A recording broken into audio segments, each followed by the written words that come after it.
The 2026 season will give the Carolina Panthers more clarity than the last 3 years combined, because every excuse Bryce Young ever had is gone. Carolina finished 2025 with the lowest pressure rate in the NFL at 21.4%, according to FTN charting data, then handed Jalen Phillips a 4-year contract worth $120 million to fix it. Dan Morgan added an all-pro linebacker in Devin Lloyd, a first-round left tackle, and a brand-new play caller. Young has the reigning Offensive Rookie of the Year lined up outside. Nobody is walking through that door to save him this time. Then the summer arrived and started taking things back. Nick Scorton tore his ACL on the very first day of training camp and went on injured reserve. Right tackle Taylor Moton was diagnosed with a blood clot in his lung in late June and will miss regular season time. Third-round receiver Chris Brazell II tore a knee ligament on July 29 and needed season-ending surgery. Left tackle Ikem Ekwonu opened camp on the physically unable to perform list. Carolina lost 3 projected contributors before the pads ever came on. So the question is no longer whether this roster has talent, because it clearly does. The question is whether a division winner can survive losing both starting tackles, its best young pass rusher, and its most explosive rookie receiver, all before week 1 arrives. This video walks you through every verified number that decides it, from the contract details to the injury timelines to what the tape actually showed in Buffalo. No hot takes, just the receipts. But before we get into that, hit that like and subscribe button for more Panthers and all the NFL content. Let's aim for 250 likes on this video. Carolina finished 8-9 and won the NFC South. That sentence is true, and it is also deeply misleading. The Panthers, Buccaneers, and Falcons all finished 8-9, and Carolina took the division on a 3-way head-to-head tiebreaker after dropping 3 of its final 4 games. Let me be fair here, because a division title is still a division title, and this was the franchise's first since 2015 and its first playoff trip since 2017. But the record did not measure this team. The tiebreaker did. Here is the arithmetic that keeps Carolina fans awake at night. The Panthers led the Los Angeles Rams 31-27 with 2 minutes and 39 seconds left in the wildcard round at Bank of America Stadium. Matthew Stafford drove the length of the field and scored with 38 seconds showing, and the Rams escaped with a 34-31 win. Flip that one drive, and Carolina is a playoff winner instead of a footnote in somebody else's run. That is how thin the margin was between a breakthrough season and the version everybody dismissed. Now count the actual problems. Carolina ranked 27th in total yards and averaged 18.3 points per game in 2025, per ESPN. The defense generated 30 sacks, tied for the 3rd fewest in the entire league. Under coordinator Ejiro Evero since 2023, the Panthers have recorded an NFL low 89 sacks, which is 10 fewer than the second-worst team over that same stretch. Not a single Carolina defender finished inside the top 60 in pressures last season. 3 problems, all of them structural, and only one of them got a $120 million answer. The season started exactly the way young seasons always start. Carolina opened 0-2 with road losses at Jacksonville and Arizona, and Young threw for 328 yards against the Cardinals while the game was already out of reach. Week 3 changed the tone completely. The Panthers shut out the Atlanta Falcons 30-0 at home, won the turnover battle 3-1, and collected their first win. That defensive performance was the loudest signal all year that this group had separated itself from the 2024 team that surrendered a record 534 points. October is where the season turned into something real. Carolina erased a 17-0 deficit and beat Miami 27-24 at home. Young threw 3 touchdown passes against Dallas, 2 of them to Tyroa McMillan. Then, the Panthers went to New York and beat the Jets 13-6 behind 2 interceptions from J.C. Horn and 16 sacks, the best single defensive game of the Evero era. Carolina sat at 4-3, and the national conversation finally shifted from whether Young was a bust to whether this roster was actually dangerous. November and December delivered the same answer twice. Week 11 brought an overtime win in Atlanta that pushed Carolina past its 2024 total. Week 13 brought a 31-28 upset of the Rams at home, with Young posting a career-best passer rating of 147.1 and Mike Jackson returning an interception for a touchdown. The Panthers then beat Tampa Bay 23-20 in December to seize control of the division, and then it unraveled, with losses to Seattle and Tampa Bay closing the year. They backed in, and I still think they earned it. Start with the departure that actually hurts. Rico Dowdle rushed for over 1,000 yards in his only Carolina season, his second straight 1,000-yard campaign, and signed a 2-year deal worth $12.25 million with the Pittsburgh Steelers to reunite with Mike McCarthy. Dowdle sat 12th in the NFL in rushing yards heading into the finale. Carolina let its most productive back walk in order to keep Chuba Hubbard, who signed a 4-year extension worth $33.2 million and then lost lead back duties to the man who just left. Grade that one a clear loss. Center Cade Mays is the second real subtraction. Mays started 8 of Carolina's final 9 games in 2024, held the starting center job through 2025, and signed with the Detroit Lions this spring.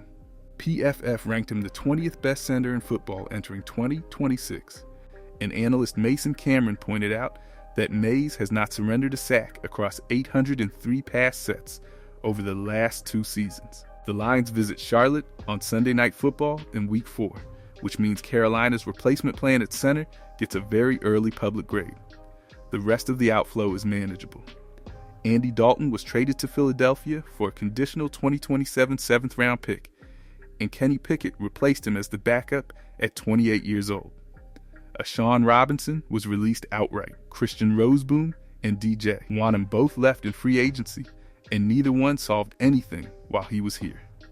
Morgan moved on from a backup quarterback, a rotational defensive tackle, an inconsistent linebacker, and an edge rusher who managed 7 sacks across 2 seasons. Those grades range from neutral to quietly good.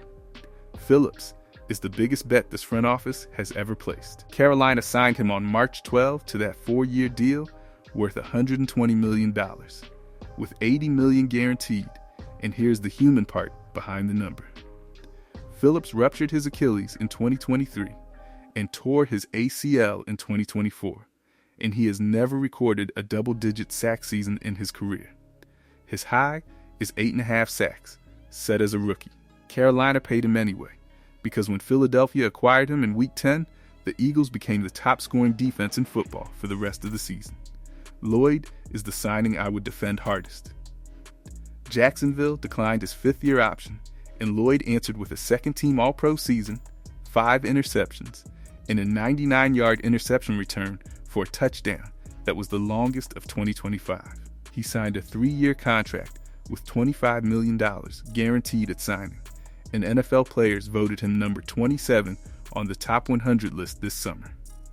Morgan, a former Panthers linebacker himself, said the tape showed everything he wanted in terms of motor, effort, instincts, and range. The supporting additions are quieter and considerably smarter. Luke Fortner arrived from New Orleans on a 1-year deal worth $2.75 million per Spotrac after a strong season filling in for an injured starter. Rasheed Walker signed a 1-year deal worth $10 million to play left tackle. And on August 12, Carolina added Darren Waller on a 1-year deal, a move that happened because new associate head coach Darrell Bevell coached Waller in Miami last season. Waller caught 24 passes for 283 yards and 6 touchdowns in only 9 games. Carolina made 7 selections in the 2026 draft, and national outlets graded the class an A. Monroe Freeling went 19th overall out of Georgia, a 6'7", 315-pound tackle who allowed just 7 pressures at left tackle last season. Here's the case for him.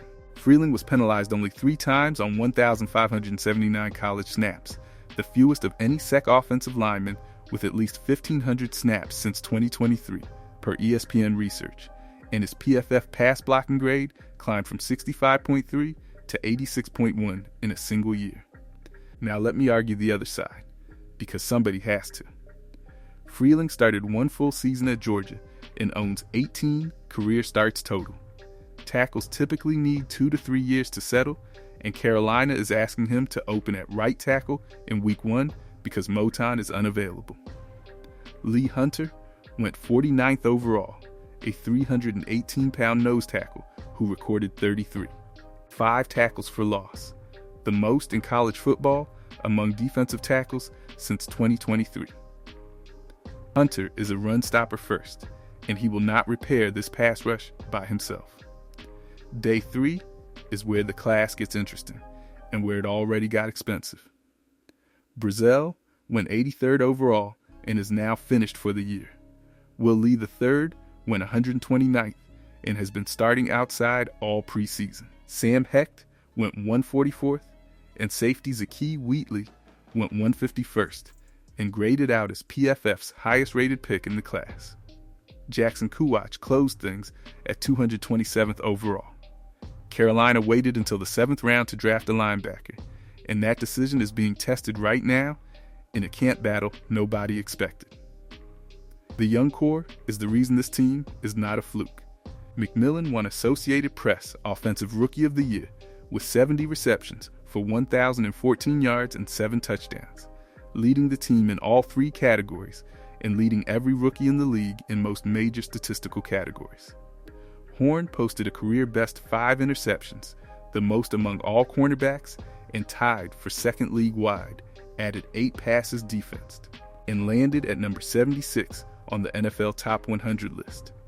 Neither one has reached his prime yet. Jalen Coker earned the extension undrafted receivers almost never see.